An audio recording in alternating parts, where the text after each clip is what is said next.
Talk to me about it. Did you expect the reaction from their camp about the bin man?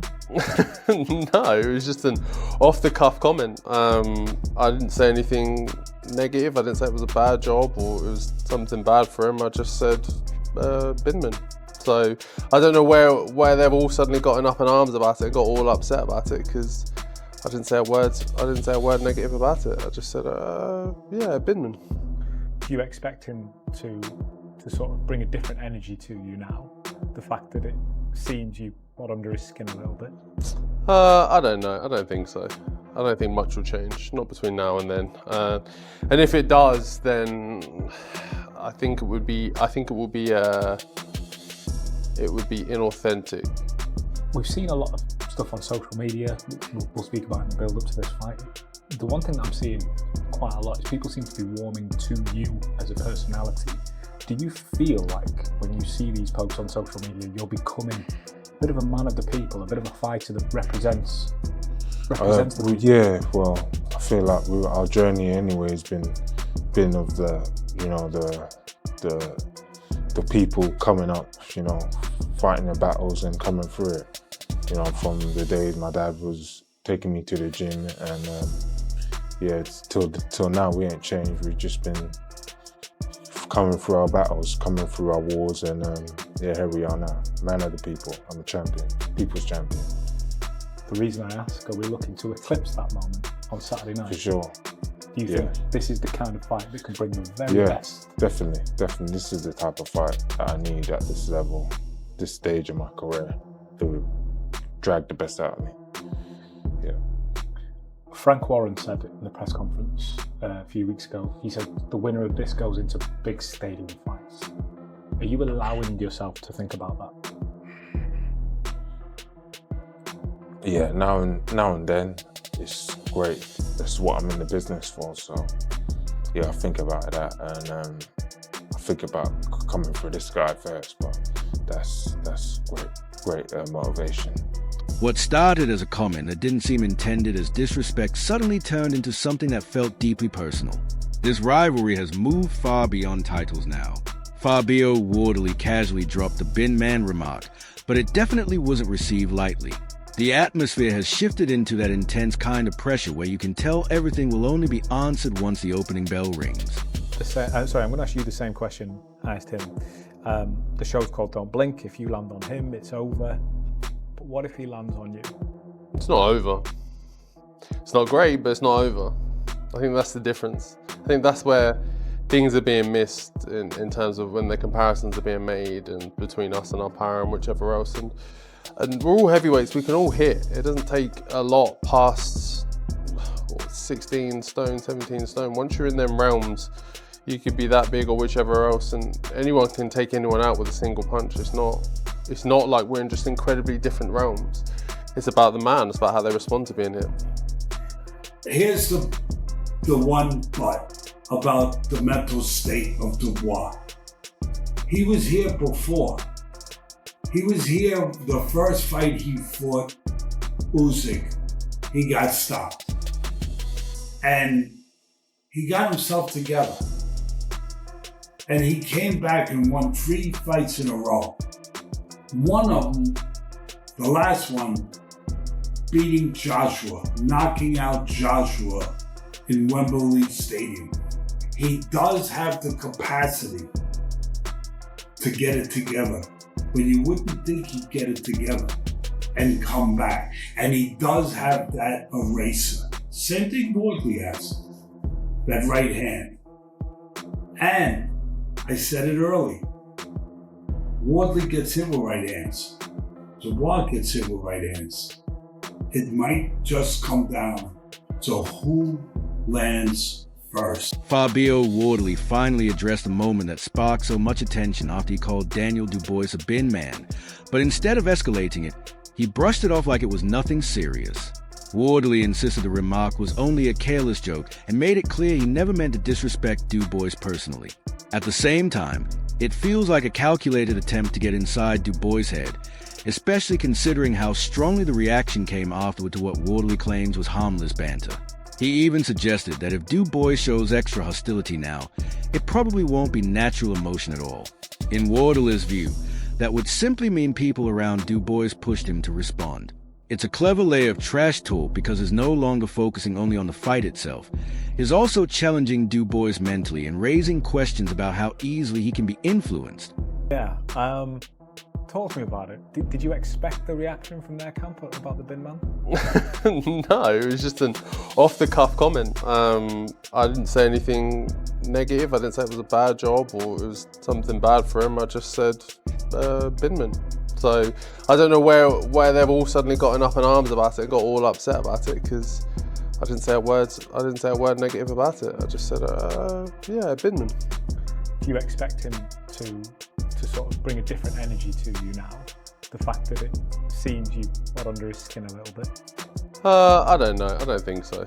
I don't think much will change, not between now and then. And if it does, then I think it would be inauthentic. Wardley then shifted the conversation toward the debate around their punching power, and you can still feel that competitive edge in the way he talks about it. He gives Dubois credit, admitting they are both dangerous heavy hitters capable of changing a fight with a single shot. But then he draws the line between them. Wardley explains that getting caught by Dubois would obviously be a serious problem, but it doesn't automatically end the fight. According to him, the real difference comes after the punch lands. It's all about who can recover, stay composed, and handle the pressure when things get tough. Sorry, I'm going to ask you the same question I asked him. The show's called Don't Blink. If you land on him, it's over. But what if he lands on you? It's not over. It's not great, but it's not over. I think that's the difference. I think that's where things are being missed in terms of when the comparisons are being made and between us and our power and whichever else. And we're all heavyweights, we can all hit. It doesn't take a lot past 16 stone, 17 stone. Once you're in them realms, you could be that big or whichever else, and anyone can take anyone out with a single punch. It's not like we're in just incredibly different realms. It's about the man, it's about how they respond to being hit. Daniel Dubois finally responded to Wardley's bin man remark, and it's clear the comment genuinely caught him off guard. But instead of firing back with a long rant or trying to match Fabio word for word, Dubois keeps it short and controlled. When he's asked whether the comment still bothers him, Daniel simply says, "I'll have an answer for him when I see him." That response says more than any heated exchange ever could. Is basically letting everyone know he has no interest in settling this through interviews, press conferences, or social media back and forth. The thing that gathered traction last week was the bin man comment. Yeah. I spoke to you about it. We heard Don's comments as well on it. On the day that we spoke, after it had gone out, you said it was disrespectful. Now you've had a bit of time to think about it. Does it still annoy you? Are you still hurt? I've got an answer for him when I see him. I've got an answer for him when I see him, yeah. Is it something that's been playing on your mind, so to speak? No, since you said it? not at all, mate. We put some social media polls out during the week about who wins this fight, and albeit they were slightly close, Fabio just... After that, Daniel immediately turns the attention back to the fight. He makes it clear that he isn't concerned with polls, predictions, or what people on the outside are saying because, as far as he's concerned, he already knows his purpose there. Rather than getting pulled deeper into the trash talk, he keeps bringing the conversation back to Saturday night. It comes across like his way of dismissing Wardley without losing that underlying intensity between them. In other words, he's making it known that all the online chatter disappears the second the fight begins. Do you read into that at all? No. Do you feel like you have to prove something? Like, no, I've got to prove what I'm here for. I know what I'm here for. I'm here to fight. I can't wait till Saturday. It's just keeping me primed till then now. what are your favourite moments, personal favourite moments of you and your career in the sport of boxing?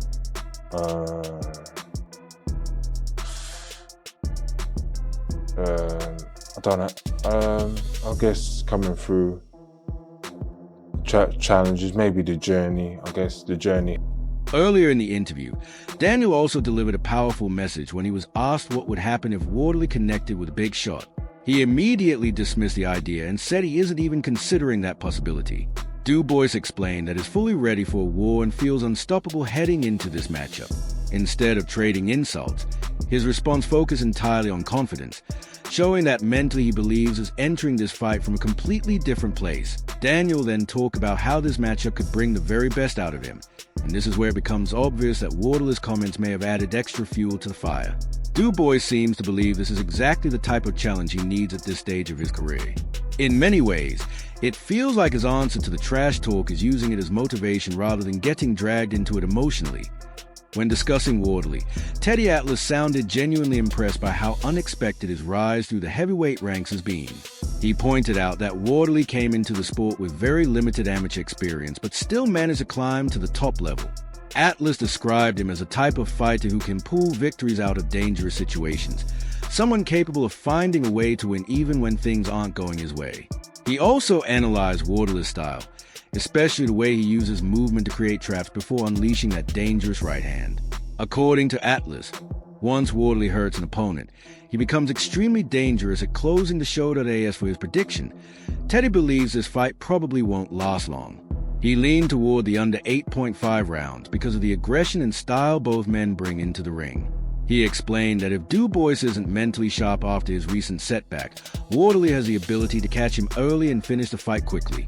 But at the same time, if Dubois enters the ring aggressive and confident, he could easily do the exact same thing to Wardley. Meanwhile, Eddie Oladipo believes both Dubois and Wardley carry genuine knockout power along with the confidence needed for a fight like this. What stood out most, though, was how highly he spoke about Dubois' toughness, saying it's often overlooked by fans. He mentioned that Dubois has shown real resilience in previous fights, even if people don't always acknowledge it. Oladipo also respected the mentality of Dubois for choosing such a difficult fight instead of taking an easier route. In his opinion, this matchup almost certainly won't go the distance, and the chances of it reaching the scorecards are extremely low. That he explained that his prediction comes down to analyzing the styles of both fighters. Neither Wardley nor Dubois likes being backed up or controlled by opponents. Both men want to impose themselves immediately, and that's exactly what makes this contest feel so explosive. Eventually, somebody is going to have to give ground, and neither fighter is comfortable doing that. He added that Dubois' experience could help him make adjustments, but sooner or later these two are bound to collide head-on. Frank Bruno, however, seemed to lean slightly toward Wardley. He described Wardley as an extremely serious and dangerous fighter, saying you can see that intensity just by looking into his eyes. Bruno also highlighted Wardley's punching power, explaining that when his shots land cleanly, they can completely scramble opponents. From a tactical standpoint, Bruno explained that facing someone like Wardley means you have to answer aggression with aggression. He made it clear that Wardley enters every fight looking to do damage, so anyone standing across from him, including Dubois, has to match that intensity or risk getting overwhelmed at the same time. Bruno called Dubois unpredictable. In his words, one moment he looks unstoppable and the next moment he can seem vulnerable. Bruno never questioned Dubois' strength or power. In fact, he admitted that when Dubois performs at his absolute best, he has the ability to knock out anybody in the division.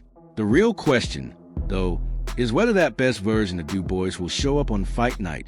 That's where Bruno hesitated slightly when talking about Dubois' chances. He believes Dubois absolutely has the power to hurt Wardley, but is not convinced it will be enough to stop him because Wardley has shown he can absorb punishment and keep moving forward. So when you break everything down, the showdown between Fabio Wardley and Daniel Dubois could come down to the smallest details. Both fighters have power, Both fighters have confidence, and both men truly believe they can end the fight with one clean punch. That's why predictions are split between fighters, trainers, analysts, and even names from MMA. Some favor Wardley because of his momentum and relentless pressure, while others side with Dubois because of his technique and knockout ability. But in reality, this feels like one of those heavyweight fights where a single mistake changes everything instantly. There are no comfortable predictions here and no guaranteed outcomes, just non-stop danger from the opening bell to the final moment. Now it's your turn. Drop your prediction in the comments and let us know who you think walks away with the win.